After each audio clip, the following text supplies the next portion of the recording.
दास वही होता है जिसका धर्म सेवा करना हो, लेकिन जब कोई अपने ही रिश्तों से दुश्मनी करने लगे तो उसका अंत हमेशा विनाश की ओर जाता है। रामलीला के मंच पर खड़ा एक लड़का, तेज आवाज, चेहरे पर गुस्सा और आंखों में अलग ही चमक।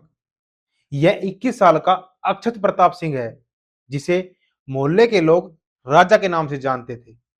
जब वह परशुराम और रावण का किरदार निभाता था तो ऐसा लगता था जैसे वह उसी किरदार और उसी अभिनय में जी रहा हो। लेकिन उस समय वहां मौजूद किसी भी व्यक्ति को यह अंदाजा नहीं था कि कुछ दिन बाद यही लड़का देश के सबसे सनसनीखेज मामले में से एक का हिस्सा बनने वाला है। एक ऐसा मामला जिसमें एक बेटा अपने पिता का हत्यारा बना और उसके बाद जो हुआ उसने पुलिस से लेकर पूरे समाज तक को हिलाकर रख दिया। क्योंकि यह सिर्फ एक हत्या नहीं थी, यह रिश्ते के टूटने, गलतफहमियों, दबे हुए गुस्से और एक गलत फैसले की कहानी थी। तो आइए जानते हैं 21 साल के अक्षत प्रताप सिंह की कहानी। अक्षत के पिता 50 वर्षीय मानवेंद्र सिंह लखनऊ के एक जाने माने कारोबारी थे। उनके कई पैथोलॉजी लैब थी, शराब के ठेके थे और कई स्रोतों से अच्छी आय थी।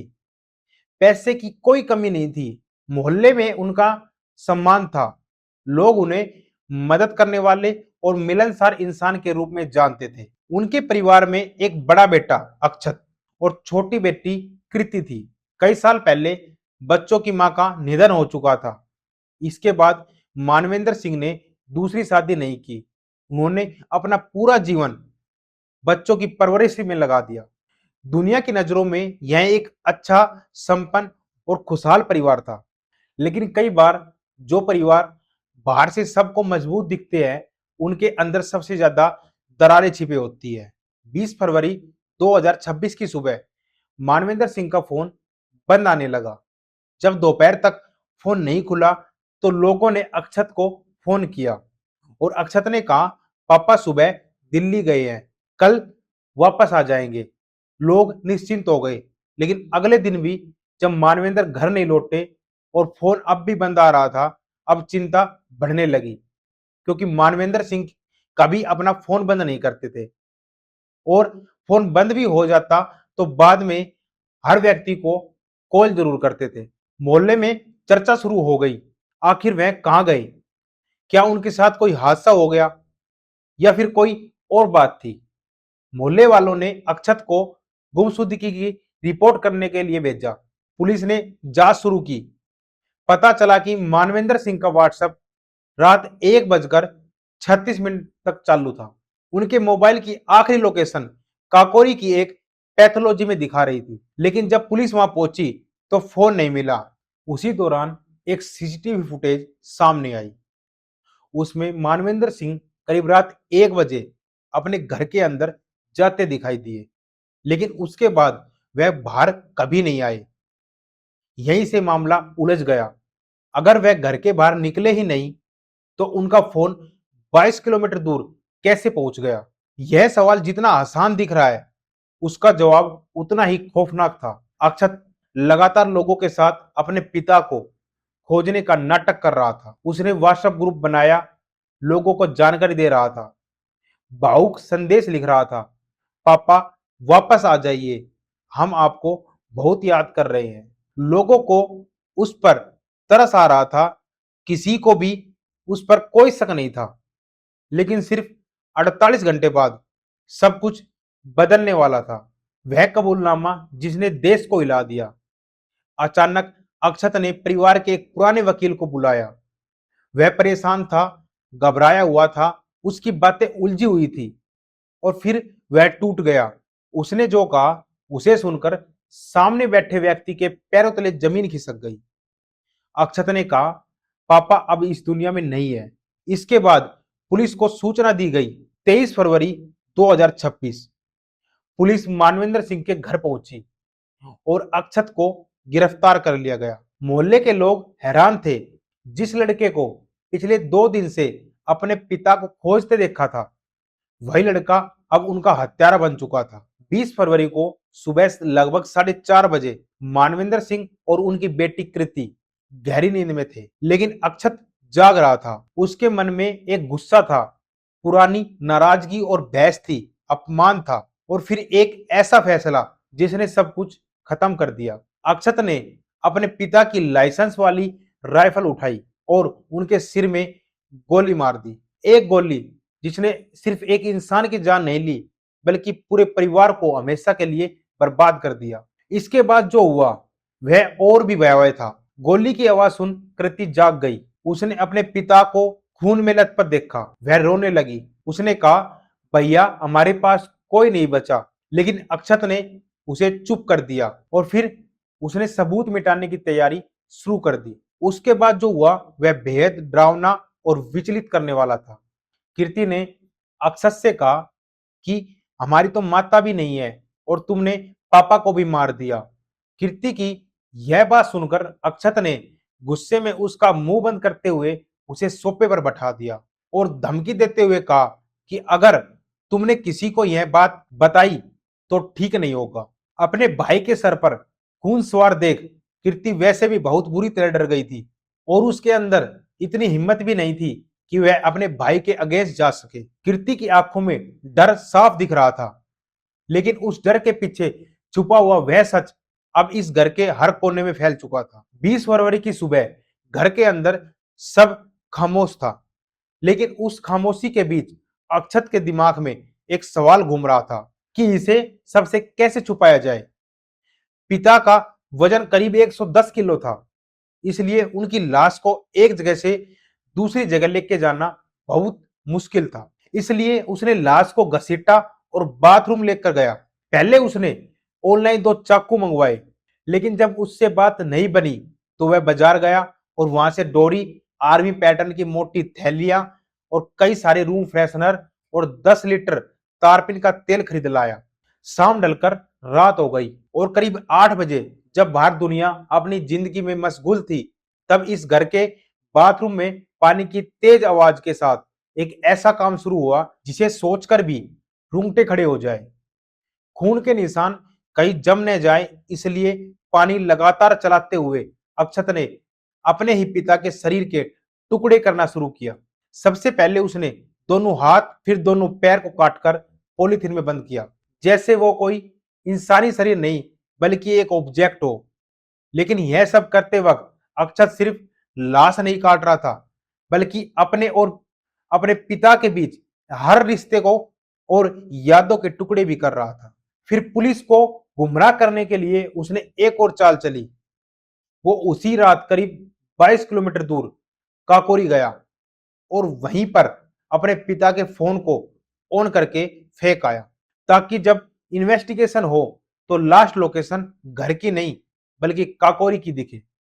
यह एक प्लांट मिसडायरेक्शन था जो दिखाता है कि उस वक्त अक्षत हर कदम सोच समझकर उठा रहा था। इसके बाद रात के अंधेरे में वो अलग अलग जगह जाकर उन टुकड़े को ठिकाने लगा रहा था। जहां हाथ और पैर को उसने नादरगंज के पास नहर के किनारे झाड़ियों में फेंक दिया, वही सर को पॉलीथीन में लपेटकर करीब 21 किलोमीटर दूर जाकर फेंक आया। फिर घर लौटने के बाद उसने अपनी ब्रेजा कार को साफ किया ताकि खून का एक कतरा भी ना मिल सके। अगले दिन 21 फरवरी को वो मार्केट से पनीर लाया और अपनी चाची से उसकी सब्जी बनवाई।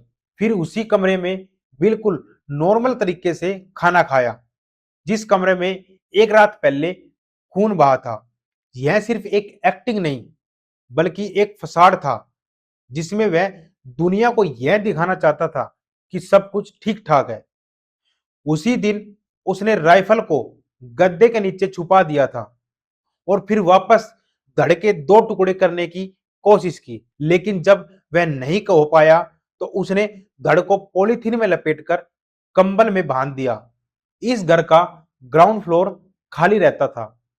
फर्स्ट फ्लोर पर अक्षत के चाचा चाची अपने 2 बच्चों के साथ रहते थे और सेकंड फ्लोर किराएदारों को दे रखा था।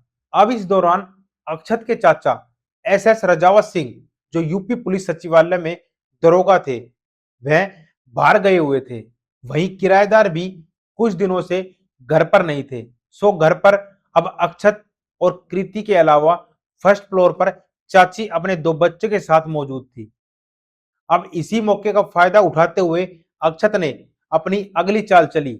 उसे पता था कि एक छोटी सी गलती भांडा फोड़ सकती है, इसलिए वह हर कदम बहुत संभाल कर उठा रहा था। चाची की नजरों से बचकर वह रूटीन को ऑब्जर्व कर रहा था और सही समय का इंतजार कर रहा था। और जैसे ही उसे मौका मिला तो उसने तीसरे फ्लोर पर रखे उस धड़ को धीरे धीरे नीचे लाना शुरू किया। बिना किसी आवाज, बिना किसी आर्ट के धड़ को तीसरे फ्लोर से ग्राउंड फ्लोर पर लाने के बाद उसने कमरे में रखे एक खाली ड्रम में धड़ को रख दिया और फिर उस ड्रम को उसी कमरे के अटैच बाथरूम में छुपा दिया। वही ब्लू ड्रम जो बाद में इस केस की पहचान बनने वाला था, जिस चादर पर उसके पिता सोया करते थे, वो खून से सनी हुई थी, इसलिए उसने उसे अनोरा के जंगलों में फेंक दिया। कत्ल में इस्तेमाल किए गए हथियार और टूल्स को अलग अलग जगहों पर फेंक दिया। हर एक सबूत को मिटाने की पूरी कोशिश की गई, लेकिन इस कहानी का सबसे खौफनाक हिस्सा सिर्फ यह नहीं था, बल्कि वो डर भी था जो इस घर में जिंदा था। अक्षत ने कृति को इतना डरा दिया था कि वह किसी से बात करने की हिम्मत नहीं कर रही थी। अक्षत ने कृति को कहा, अब सब कुछ रोज की तरह चलेगा, रूटीन फॉलो होगा, ताकि किसी को शक न हो। इनफैक्ट उसने अपना और कृति का इंस्टाग्राम अकाउंट भी प्राइवेट कर दिया।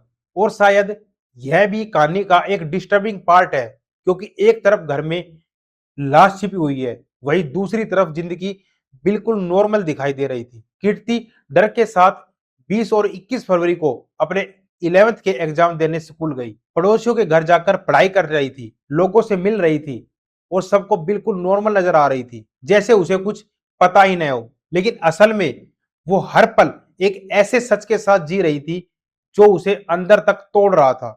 और यहां से ये केस सिर्फ एक मर्डर केस नहीं रहता, बल्कि एक ऐसी कहानी बन जाता है जहां एक इंसान का चेहरा तो नॉर्मल नजर आता है, लेकिन अंदर एक ऐसा अंधेरा होता है जिसका अंदाजा लगा पाना मुश्किल होता है। घर में लाश छुपी हो तो बदबू तो फैलेगी, इसलिए अक्षत हर थोड़ी देर में परफ्यूम डालता रहता था।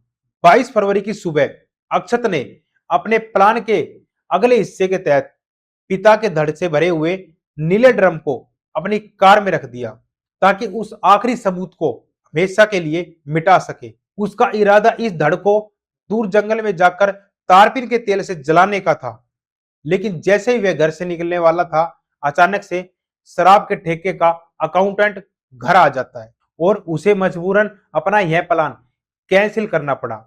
और इसी वजह से वह बचा हुआ शरीर उस दिन डिस्पोज नहीं कर पाया।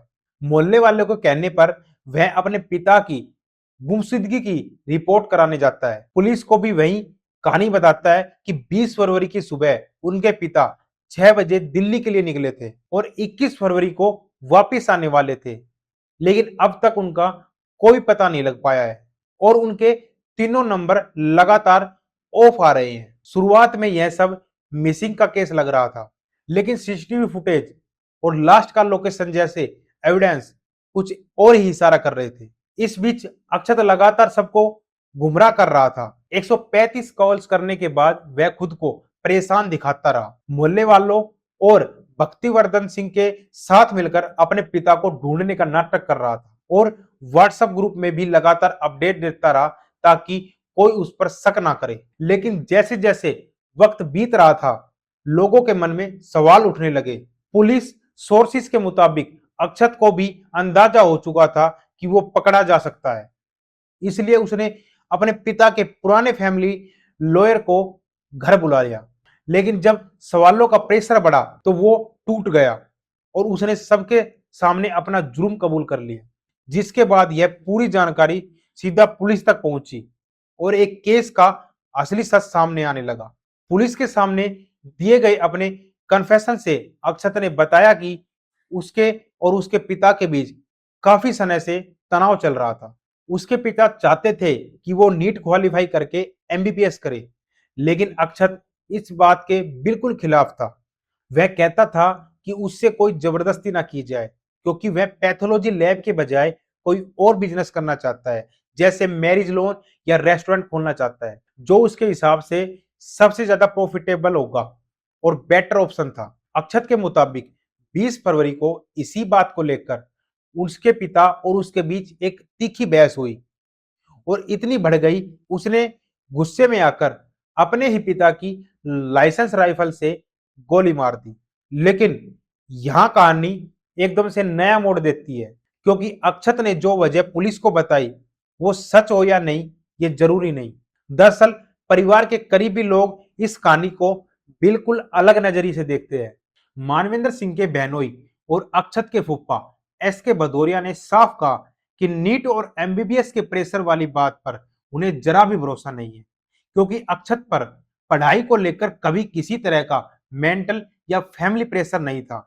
सिर्फ इतना ही नहीं, और भी रिलेटिव और करीब के जानने वाले पड़ोसियों ने भी इस बात से नकार दिया। उन्होंने बताया कि अक्षत घर का इकलौता बेटा था और उसकी डिमांड पूरी की जाती थी। इनफैक्ट अगर कभी उसका पढ़ाई में मन ना भी हो तो उसे फोर्स नहीं किया जाता था। यानी एक तरफ अक्षत का कन्फेशन था और दूसरी तरफ उन लोगों की बातें जो उनके घर के इतने करीब थे कि सच और झूठ का फर्क समझ सके। और यही से सवाल खड़ा होता है कि अगर नीट का प्रेशर सच नहीं था तो फिर असल वजह क्या थी? क्योंकि कई बार जो वजह सामने दिखाई जाती है वह असली कहानी नहीं होती है। अक्षत 11 साल का और कृति 7 साल की थी जब उनकी मां ने अपने ही हाथों अपनी जिंदगी को खत्म कर लिया। इस कदम के बाद मानवेंद्र के ससुराल वालों ने उन्हें अपनी बेटी की मौत का जिम्मेदार मानना शुरू कर दिया और उनकी यही राय कभी भी नहीं बदली। यही बात बच्चों के दिमाग में भी डाली गई, खासकर अक्षत के, जिससे उसके दिल में पिता के लिए नेगेटिव इमेज बननी शुरू हो गई और यहीं से एक खामोश दूरी पैदा होने लगी। पुलिस ने अक्षत के रिश्तेदारों और पड़ोसियों के बयान के मुताबिक अक्षत को गिरफ्तार कर लिया। लेकिन यह जहर जो मानवेंद्र सिंह के प्रति अक्षत के दिमाग में घोला गया था, यह बचपन से घोला गया है। यह कहानी सिर्फ एक अपराध की कहानी नहीं है, यह कहानी उस दूरी की कहानी है जो धीरे धीरे रिश्तों के बीच पैदा होती है। यह उस गुस्से की कहानी है जिसे समय रहते समझा नहीं गया। यह उस संवाद की कहानी है जो कभी हो ही नहीं पाया। और सबसे बड़ी बात, एक गलत फैसला लेने के लिए सिर्फ एक पल लगता है, लेकिन उसके परिणाम पूरी जिंदगी खत्म कर सकते हैं। अगर आपके पास कोई व्यक्ति अचानक बदल रहा है, अकेले रहने लगा है, बहुत ज्यादा गुस्से में रहने लगा है या बार बार गलत फैसले ले रहा है, तो उसे नजरअंदाज मत कीजिए। उससे बात कीजिए, उसे समझिए और जरूरत पड़े तो मदद लीजिए, क्योंकि कई बार एक बातचीत एक परिवार को टूटने से बचा सकती है। तो दोस्तों, ये थी मानवेंद्र सिंह और उसके बेटे अक्षत की स्टोरी। ये थी एक बाप और एक पिता के बीच मतभेद की स्टोरी, जिसमें एक परिवार खत्म हो गया। आप अपनी राय कमेंट बॉक्स में जरूर बताएं। वीडियो अच्छी लगी तो लाइक करें, चैनल को सब्सक्राइब करें। जय हिंद, जय भारत।